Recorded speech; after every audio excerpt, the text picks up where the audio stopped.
Hindi na po maitago ng mga senador na sila ay pro-Duterte pa rin.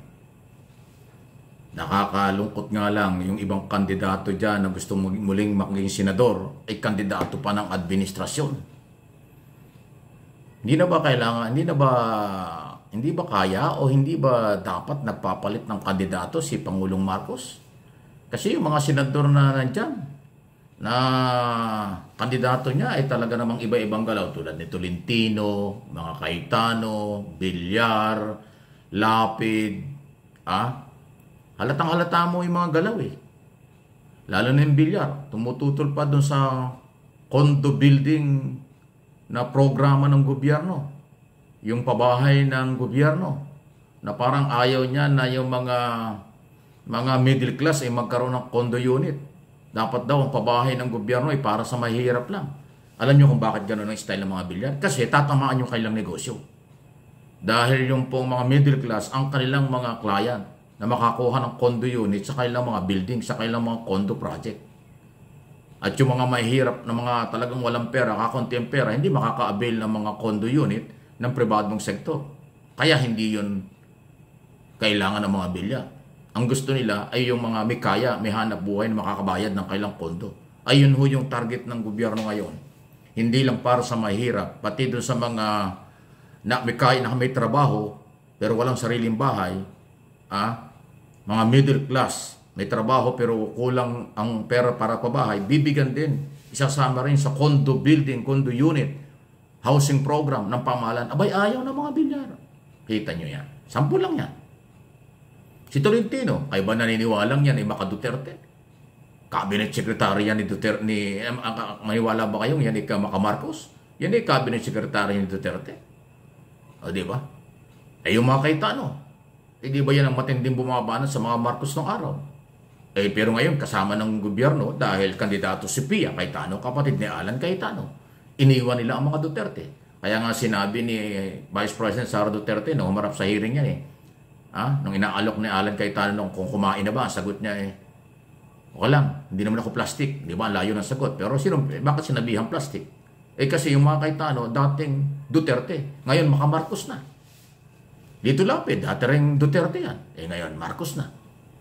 At marami pang iba dyan.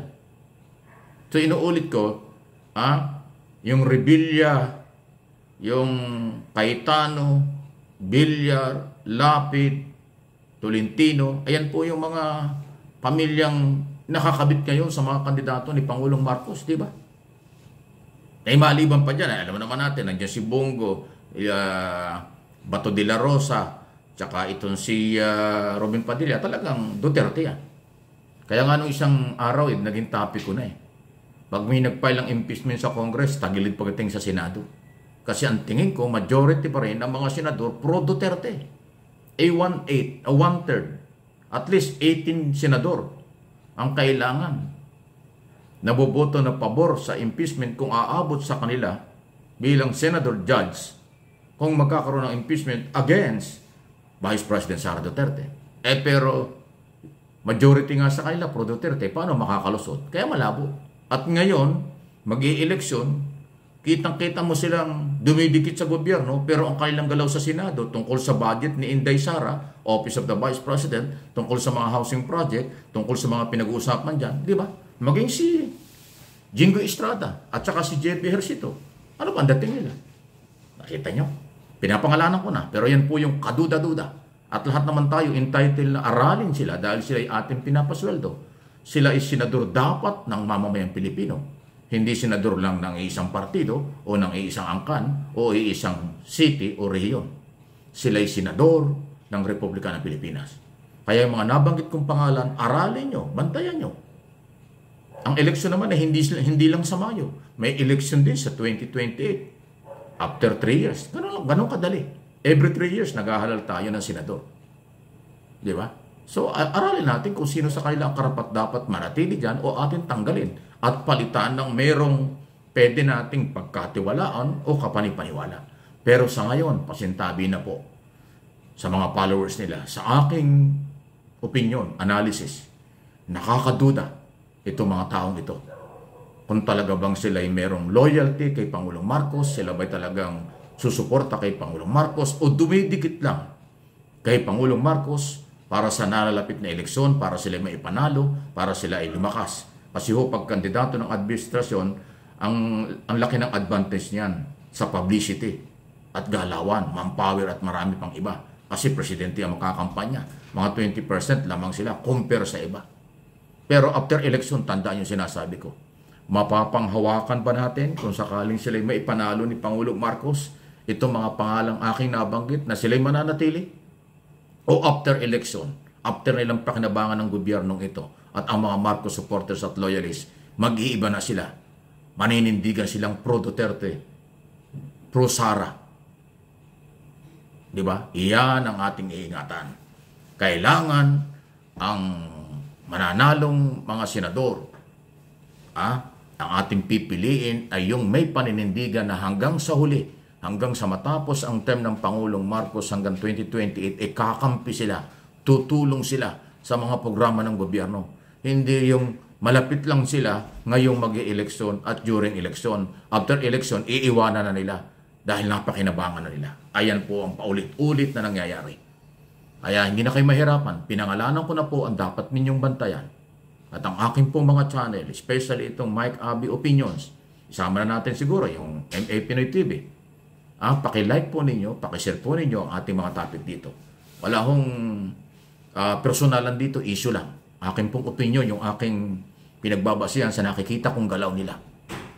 Hindi ko makita yung 100% na sila talagang kakampi ni Pangulong Marcos pag sila natulungan sa eleksyon hanggang 2028 matapos ang term ng Pangulo.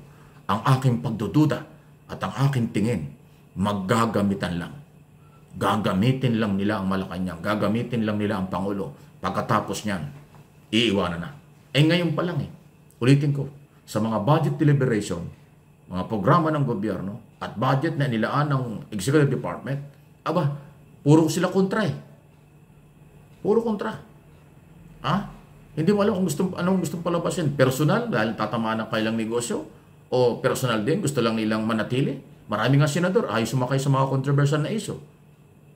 Namamangka-mangka, nakikiramdam. Pag alam nilang may followers yung mga grupong tatamaan sa kanilang sasabihin, ayaw na magsalita. Kahit sa mga hearing, hindi na mag-a-attend. Nakita niyo yung hearing na si Duterte na punta na Senado. Mabibilang mo lang sa daliri yung dumating. Samantalang 24 lang sila, dapat nandun lahat.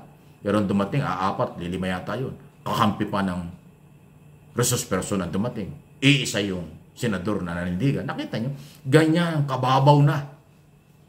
Ganyang kahina na ang ating mga senador at ang institusyon. Nakakalungkot. Kaya magpalit na tayo. Hindi pa huli ang lahat. Magpalit na tayo ng mga pangalan at mukha sa Senado sa tuwing darating ang eleksyon. Hindi lang itong 2025, pati yung 2028 at yung kinakailangan ng susunod pang eleksyon. Lagi tayong magpapalit. Huwag na nating payagan yung pabalik-balik lang dyan. Kung anong ginawa dati, hindi nang gagawin pag sila nabalik dyan. Kilala natin sila. Kulang sa paninindigan sila.